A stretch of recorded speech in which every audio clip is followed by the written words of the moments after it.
Bonjour tout le monde.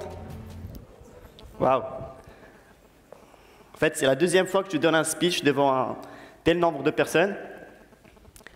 La première fois, je me rappelle, c'était il y a 2 ans, lors de la compétition de speech japonais organisée par l'ambassade du Japon au Maroc.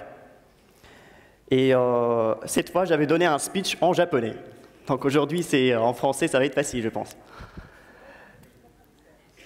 Je pense que vous allez me demander pourquoi vous avez choisi le japonais. Bah, tout simplement, ça a grandi en moi, comme vous tous, je pense, en regardant les dessins animés japonais qui ont été diffusés dans les chaînes nationaux. Et il y avait ce caractère qui m'a toujours, en fait, j'avais la curiosité de découvrir ce que voulait dire ce caractère. Je vous laisse découvrir. Vous avez une idée ?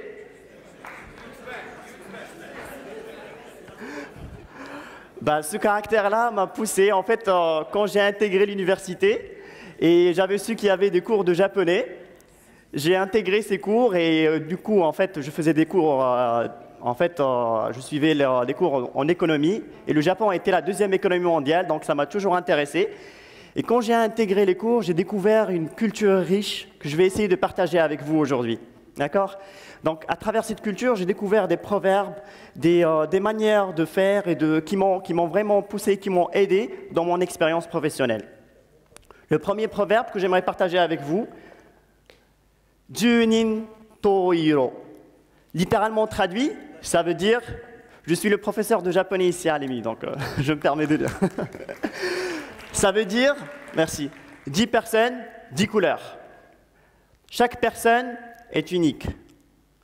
Tous, nous sommes des êtres uniques. Nous sommes singuliers et par conséquent originaux. Peut-être nous nous ressemblons en règle générale parce que nous faisons partie de la même race.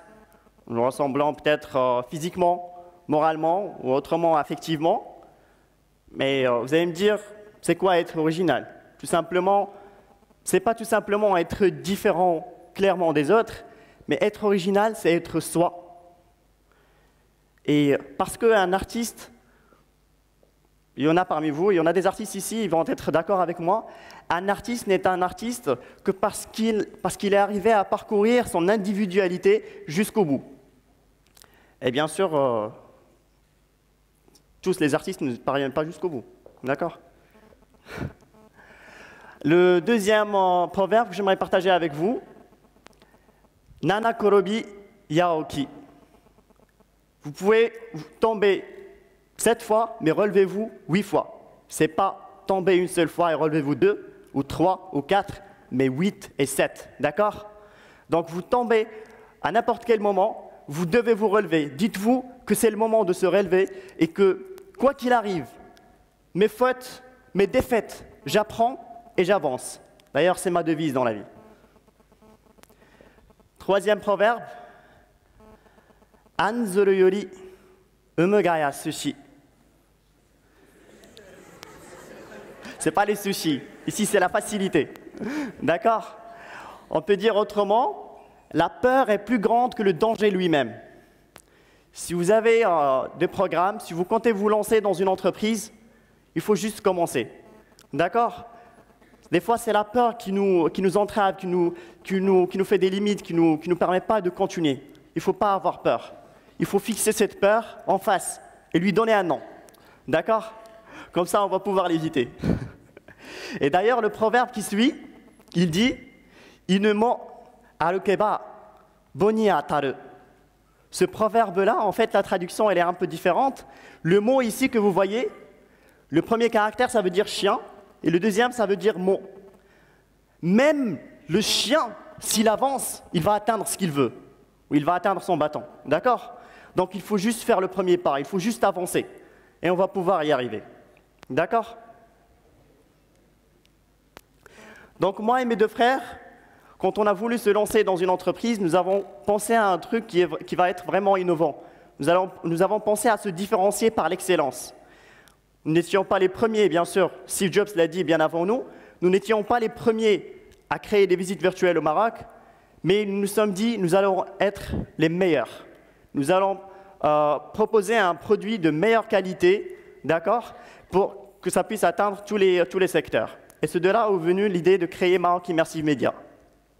Donc, pour les gens qui ne connaissent pas la visite virtuelle, Google, à travers Google, vous connaissez la visite virtuelle peut-être, à travers les cartes de Google. Mais là, la visite virtuelle, nous avons pu la mettre, ça n'existe pas au Maroc. En fait, on a voulu toucher tous les secteurs et mettre cet outil de marketing en main de tout le monde. D'accord? Ça, c'est la visite virtuelle. Vous allez pouvoir la visiter sur notre site web. C'est la visite virtuelle du parc de Mohammedia. L'immobilier, afin de vendre et mieux vendre son local, on met la visite virtuelle, aux gens qui veulent vraiment vendre leurs locaux, d'accord? Et tout simplement, les internautes qui sont intéressés ou qui recherchent un appartement ou une villa, il suffit qu'ils entrent sur leur site web et qu'ils visitent la villa tout simplement, tranquillement, et se déplacer, qu'on va voir après avec un restaurant. On a aussi la visite virtuelle complète de la mosquée Hassan II. Et après, nous avons eu des requêtes. Quand on a commencé à se lancer dans des affaires comme ça, on a eu des requêtes, on a eu des demandes pour des visites virtuelles pour des restaurants. C'est de là que nous avons eu cette idée innovante. Nous nous sommes dit pourquoi ne pas se lancer dans une affaire pareille et proposer, afin de se différencier de la concurrence, proposer un site web qui regroupe tous les restaurants de la ville. Je sais très bien qu'il y en a parmi vous qui se demandent où on va passer la soirée. Est-ce que vous connaissez un lieu sympa où on pourrait dîner ce samedi? Est-ce qu'il y a un café sympa où on pourrait voir le match? Le site web, il vient ici pour répondre à vos besoins. Il vient vous montrer tous les meilleurs restaurants ou cafés de la ville, que ce soit Casa, Rabat. Prochainement, on va se lancer sur Marrakech, Inch'Allah. Donc, il va vous permettre de visiter le restaurant virtuellement et aussi voir le menu et voir de quoi il s'agit. Je ne dirai pas autre chose, donc je vous laisse avec le site web. Ça, c'est l'accueil. Donc, à l'accueil, vous avez des restaurants qui défilent. D'accord? On peut choisir par catégorie restaurant branché marocain, italien, français, japonais, selon le goût des gens, d'accord? Selon ce que vous voulez. Et en choisissant un restaurant en particulier, on pourra entrer et visiter le restaurant comme on veut. D'ailleurs, ici, l'avantage, c'est que nous sommes loin de la photo, l'ancienne photo, qui nous dit rien franchement sur le restaurant. On se dit, est-ce que cette photo elle est ancienne ou elle est nouvelle? On est loin aussi de la vidéo, qui est généralement, elle est momentanée et que ne peut durer que 2-3 minutes en général. Si ça dure plus, ça devient ennuyant. Mais la visite virtuelle, elle peut durer, comme étude de marketing, je veux dire, elle peut durer de 5 à 8 minutes en découvrant. Donc le restaurateur, il met en valeur son restaurant. Et l'internaute, en découvrant, il passe plus de temps. Et vous imaginez un peu avec moi l'image de marque que ça pourrait coller chez l'internaute. Je vous laisse avec une petite visite virtuelle d'un restaurant à Casa. Nous avons l'entrée du restaurant. En cliquant sur les hotspots, on va se déplacer et entrer dans le restaurant. Donc vous êtes libre de vous déplacer quand vous voulez. Il n'y a pas le son. Bien sûr, nous avons le son pour donner plus d'ambiance.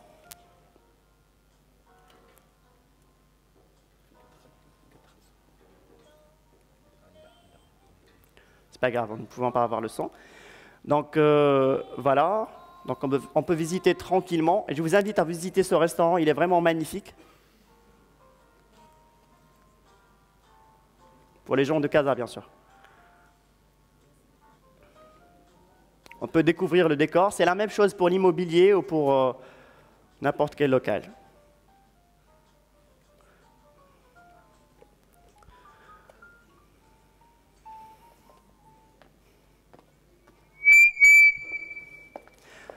Bien sûr, quand vous allez intégrer le site web, vous allez pouvoir visiter même les menus et en virtuel toujours en tournant les pages.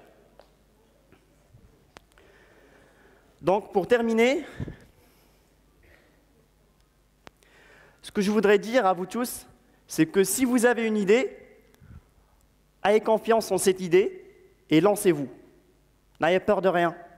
Ça va arriver. Vous allez atteindre votre objectif, petit à petit. D'accord? Encore plus, il faut différencier les expériences. Personnellement, quand j'étais petit, quand j'avais mon premier ordinateur, je ne jouais pas. Il n'y avait pas Internet à l'époque au Maroc. Il n'y avait que cyber.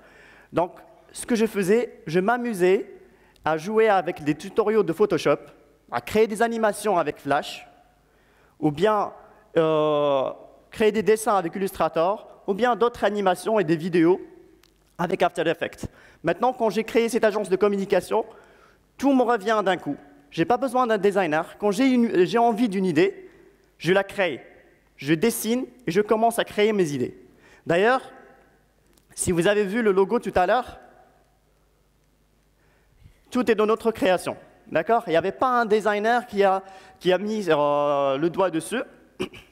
Donc, avec la visite virtuelle des restaurants, plus de 50 restaurants en ligne, etc., etc. C'était mes idées, je les ai mises et tout me revenait. Les tutoriaux de Photoshop, des vidéos que j'ai mises sur YouTube, etc., etc.